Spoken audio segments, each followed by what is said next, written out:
Let's talk about somatic experiencing and how it can heal trauma. Hey everyone, welcome back to the Cope and Chill podcast, where we focus on practical approaches to self-care and self-healing for better emotional and mental health and well-being. I'm Ron Martin. We are on YouTube, Instagram, Facebook, and at copeandchill.com. Just search us up, as the kids say. Search for Cope and Chill, and you'll find us. Thank you for being here.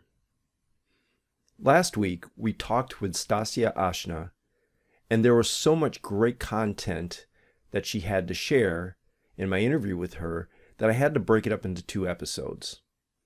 So this episode is the second part of that interview with Stacia. And this week, we will focus on somatic experiencing, which is really about discovering and using the wisdom of the body for healing. There are so many different forms of somatic therapy that we can use to heal, and this week we'll be talking with Stacia about how she uses these therapies to help others.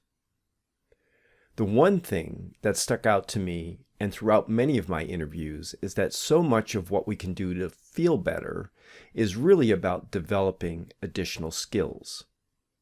Many of us, when faced with trauma, instinctively developed ways to help us get through. And these ways were effective at the time. They helped us perhaps when we were younger. But as we get older, maybe some of these homegrown coping skills no longer work as effectively as they did. And sometimes they can contribute to our experience of ongoing pain. So what can we do about that? Well, this journey for me has been about learning new skills, new, more effective coping mechanisms. And somatic experiencing fits that bill.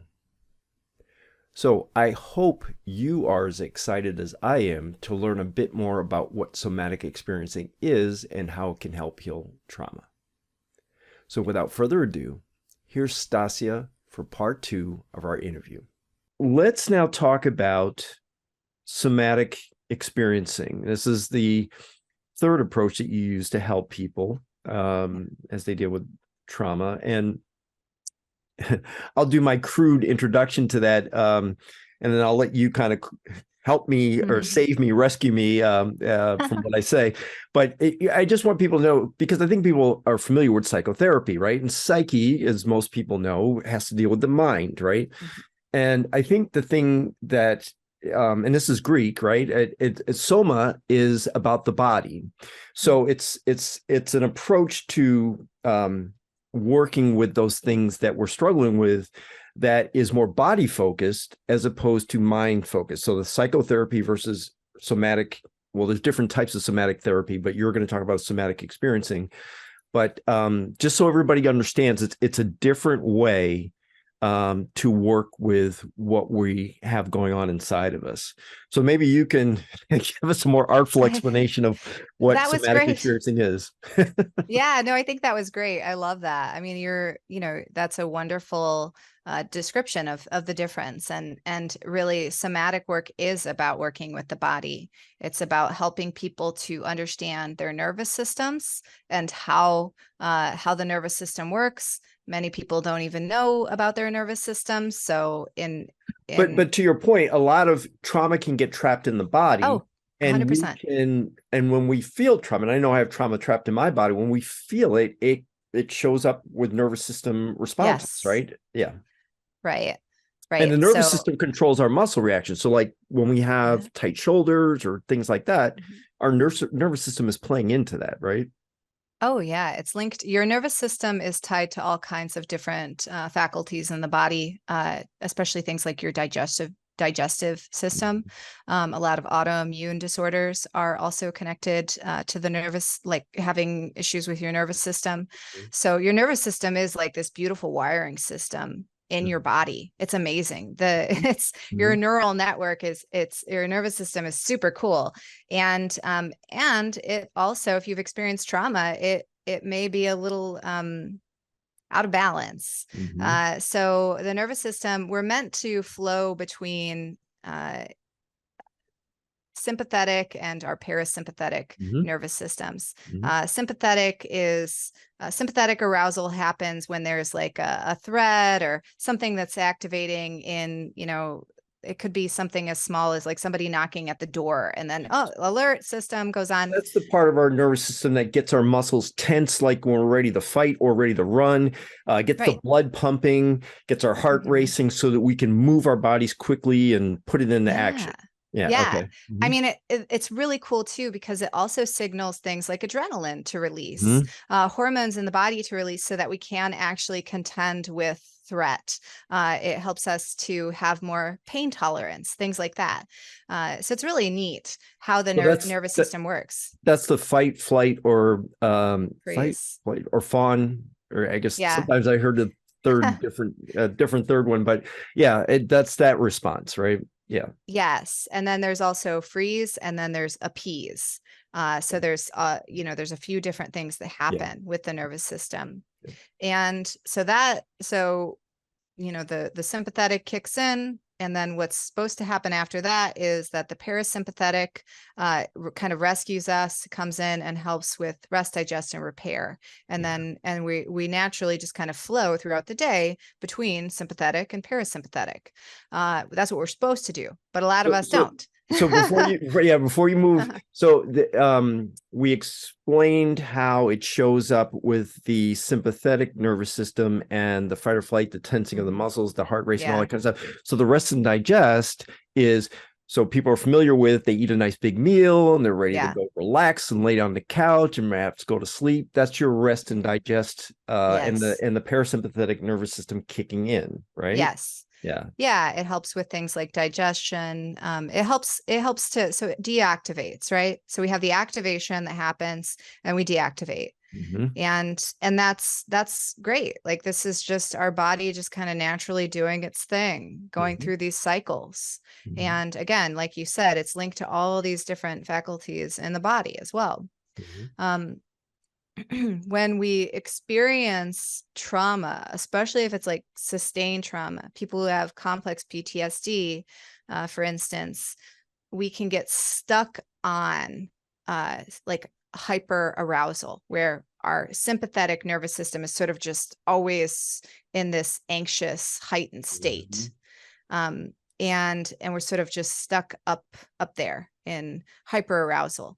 And often what will happen is, and that happens because there was no like relief, right? Often because if you had, so that's fight or flight kicking in, where your body wants to fight or wants to flee, whatever the trauma is.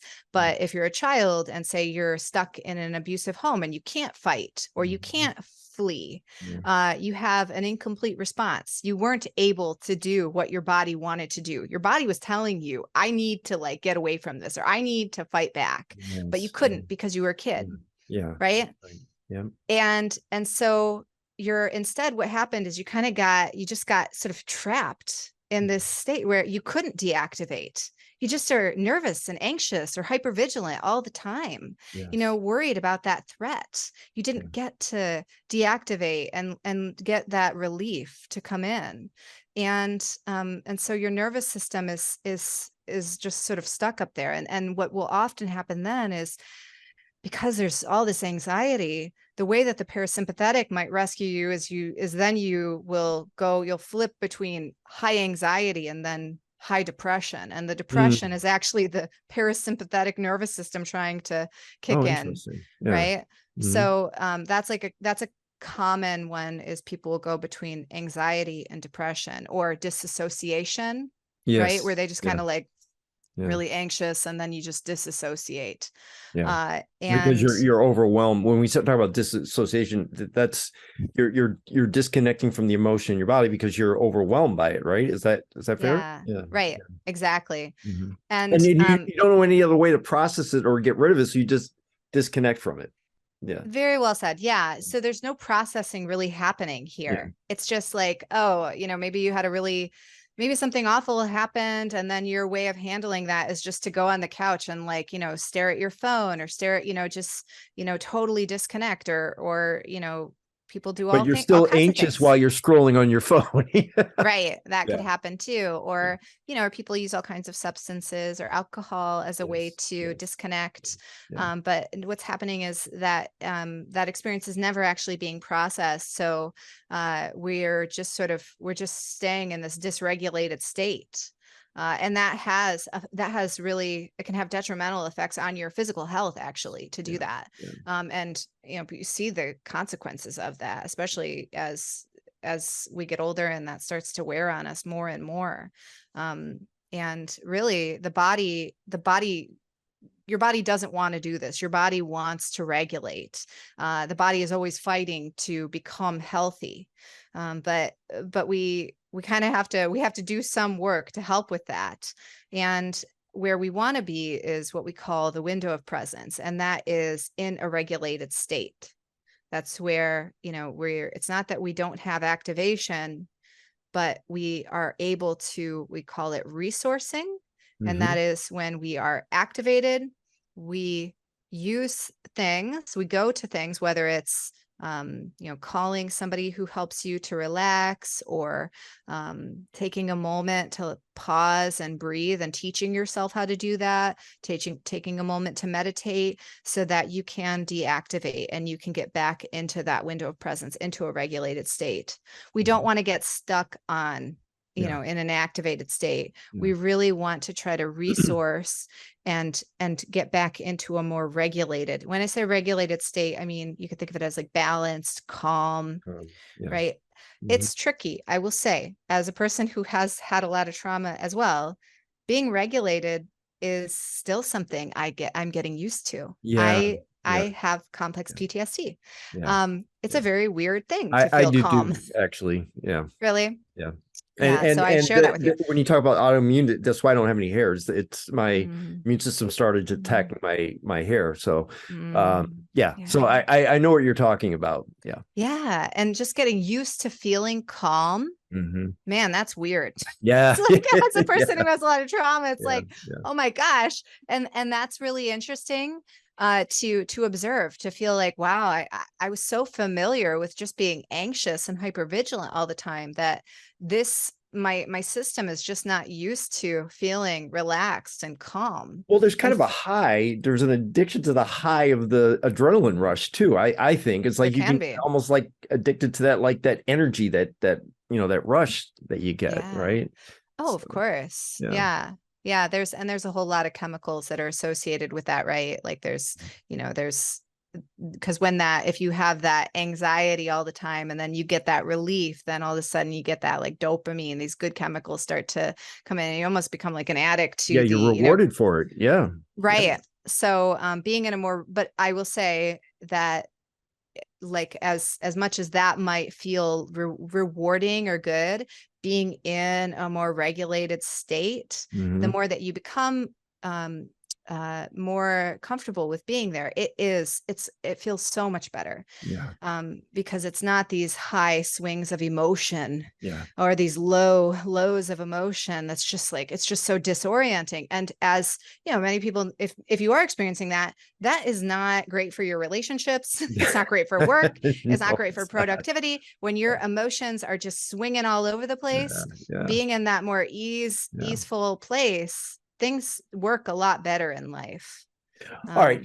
So that was a great overview of the nervous system and how it plays into this and how it connects to trauma and all that stuff. But we wanted to talk about the somatic experiencing. So now, how does somatic experiencing? So now we have that foundation of how the nervous system works.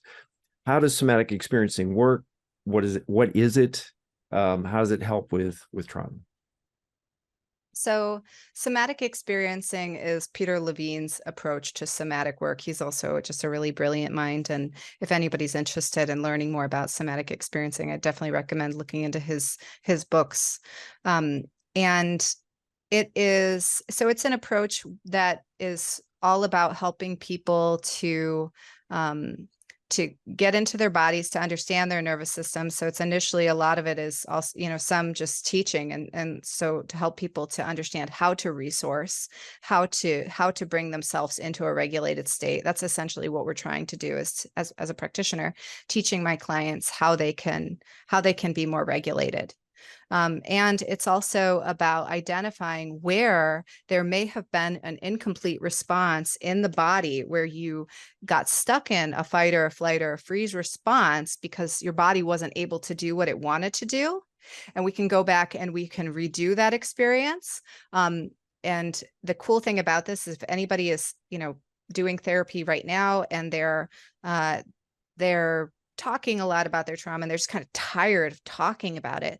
The cool thing about somatic experiencing is, in order for it to be effective, we don't actually need all that content all the time, right? We don't actually need to talk about the trauma all the time. We can actually process a lot of it through movement, through slowing things down. We call this titrating, and letting ourselves really feel into our bodies, and then letting our body express what it wasn't able to express. Sometimes that is actually through a physical movement.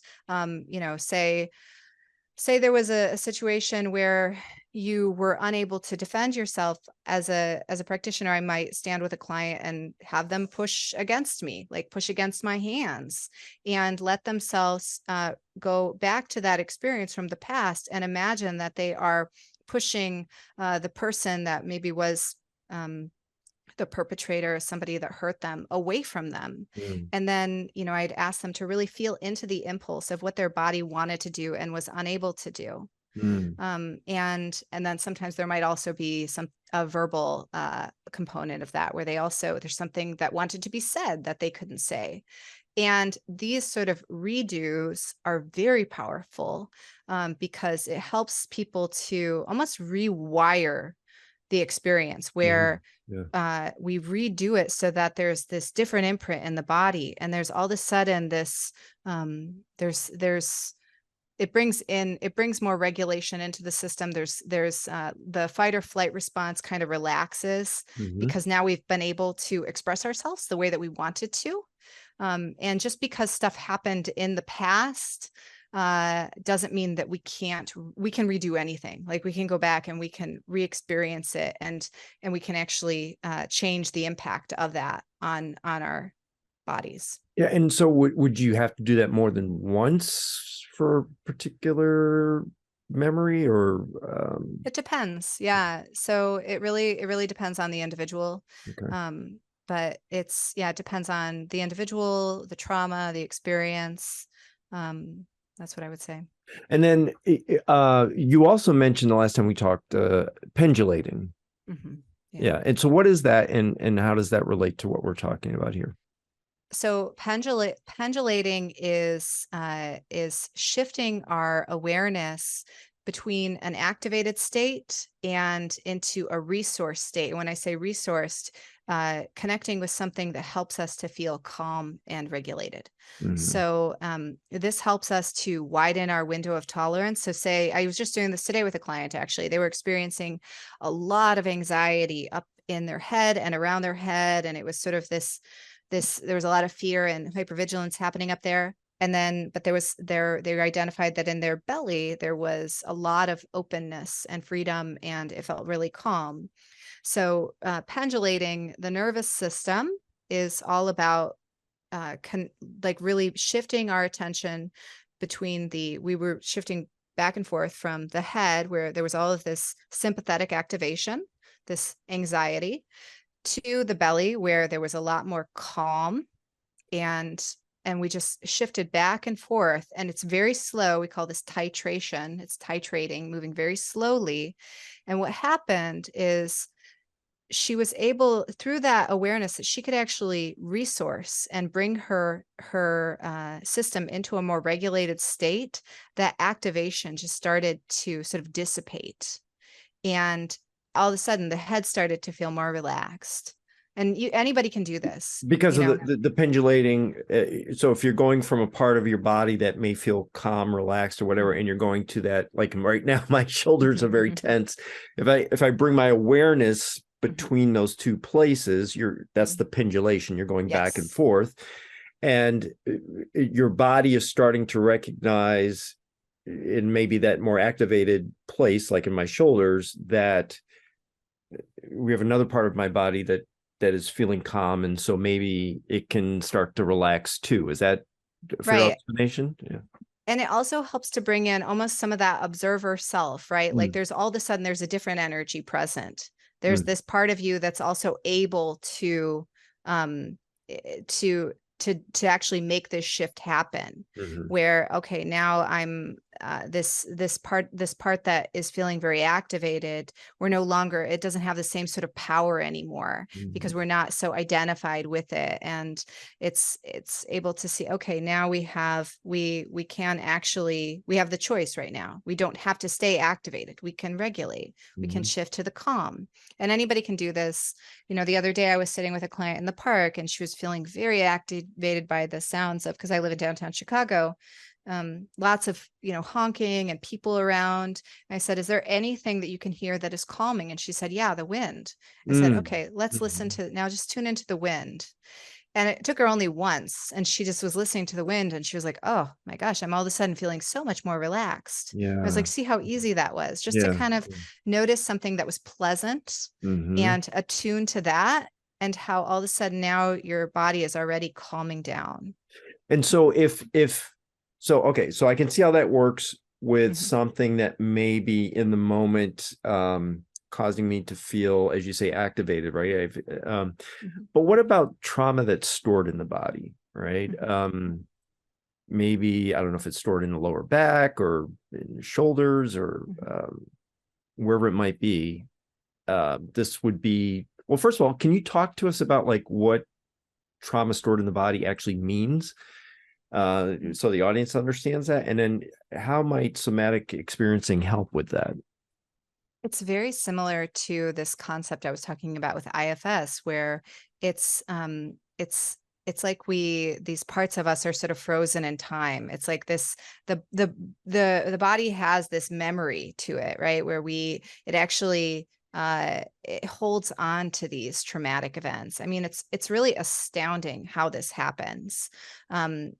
Say you were violated from the back, you might have, as a result of, maybe there's a lot of like activation or fear in the back of your body, or maybe you could be totally disconnected from your back, and maybe somebody came up and attacked you from the back, and your body remembers that.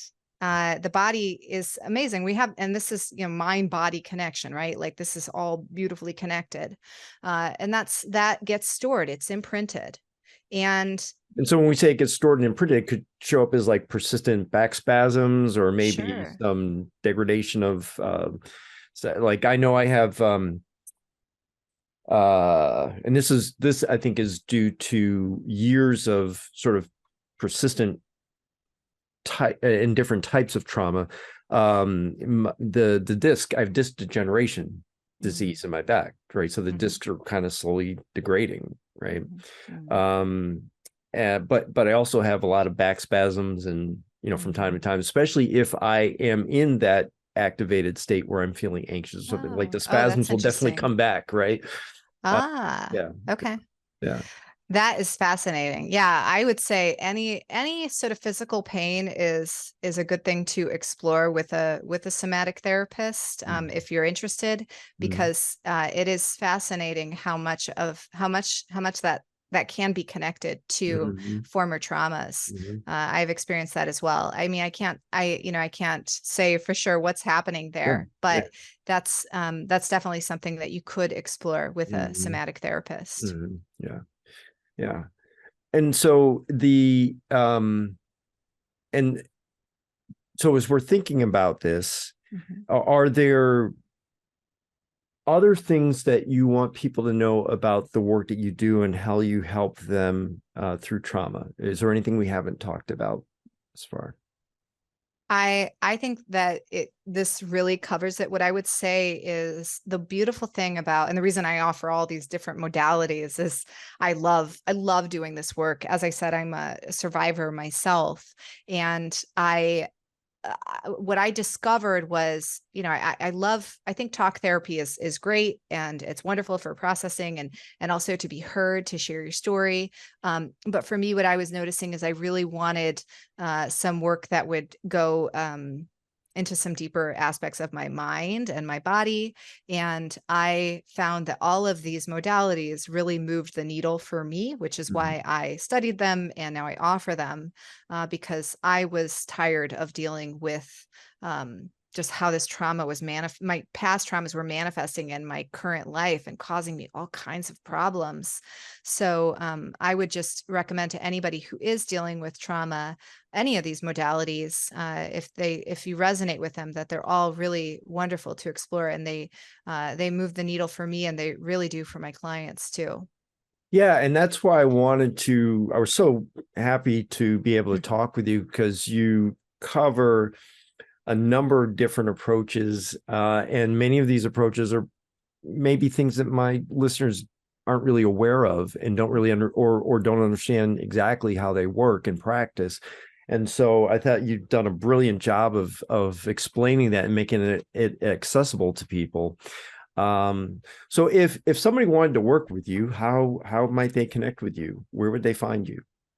They can connect with me on my website, which I'm sure you'll link. And there is a free hypnosis recording on there. When you come onto my site, if anybody wants to download that, that is available as a gift to any of your listeners. And they can reach out to me via my website or my Instagram. A lot of clients find me on there. And I love connecting with people.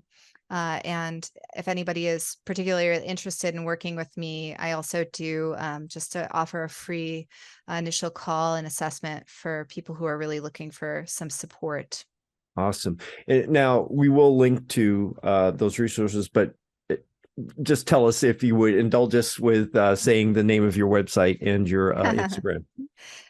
So my website is my name, StaciaAashna.com. There's lots of A's in it.